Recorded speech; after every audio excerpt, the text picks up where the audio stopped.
ওয়া আলা রাব্বিহিম ইয়াতাওয়াক্কালুন। যখন কোরআনের আয়াত তেলাওয়াত করা হয়, কোরআন কোন আল্লাহওয়ালা ব্যক্তি, কোন অন্তর পরিষ্কার ব্যক্তির সামনে তেলাওয়াত করা হয়, ইমানদার ব্যক্তির সামনে তেলাওয়াত করা হয়, তখন তার ঈমান বেড়ে যায়। সবাই বলেন সুবহানাল্লাহ। ওয়া ইযা তুলিয়াত আলাইহিম আয়াতুহু যাদাতহুম ঈমানাও ওয়া আলা রাব্বিহিম ইয়াতাওয়াক্কালুন। এজন্য বেশি বেশি এই তাজকিয়া নাফস, অন্তরের উপরে যে কালো দাগ পড়ে, জিকিরের দ্বারা এটা উঠে যায়। দেখেন, কাল্লা বাল রানা আলা কুলুবিহিম মা কানু ইয়াকসিবুন। কলম আছে কি আছে না? হ্যাঁ, জিকিরের দ্বারা আল্লাহ তাআলা রাসূল সাল্লাল্লাহু আলাইহি ওয়াসাল্লাম বলেন, প্রত্যেক এই ব্যক্তি যখন গুনাহ করে এই কলবের উপরে একটা দাগ পড়ে, আবার যখন গুনাহ করে আবার দাগ পড়ে, এইভাবে যখন সে গুনাহ করতে তালে থাকে তার অন্তরে দাগ পড়ে একটা সময় ওই কলমটা নষ্ট হয়ে যায়, পচে যায়, এই অন্তরে আর ভালো কথা ভালো লাগে না।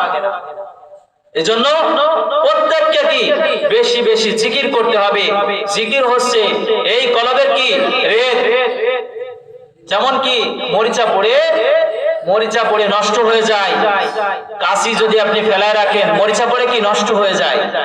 আপনার এই অন্তরটাকে পরিষ্কার পরিচ্ছন্ন করতে হলে আল্লাহ ওয়ালাদের সোহবত চাইতে হবে।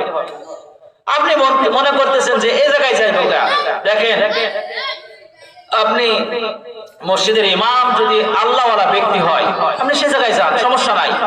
ওরা হুজুর বলে নাই সব মুরিদ আমার কাছে চলে আসতে হবে, যত লোক সবাই আমার কাছে আসতে হবে। আপনি যে জায়গা পারেন, যেখান থেকে পারেন, কোরআন সুন্নাহ সহিহ ভাবে শিখে আমল করে আপনি জান্নাতে যান।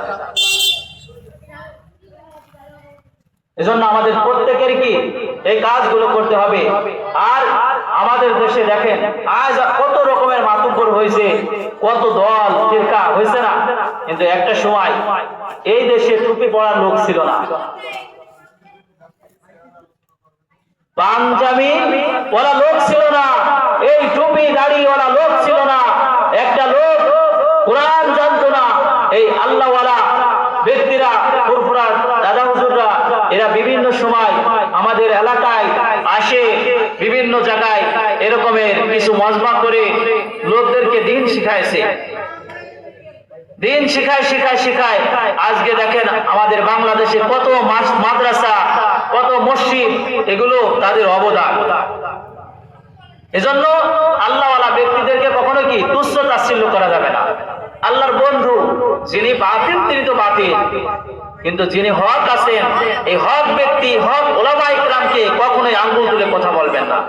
আমার পাশে যিনি বসে আছেন, এনাদের বাপ দাদারা অনেক আল্লাহওয়ালা লোক ছিলেন, এনাদের কথা আমরা মুরব্বীদের মুখে শুনছি, অনেক বুজুর্গ লোক ছিলেন। যে কথা বলতেছিলাম যে আমাদের মূল উদ্দেশ্য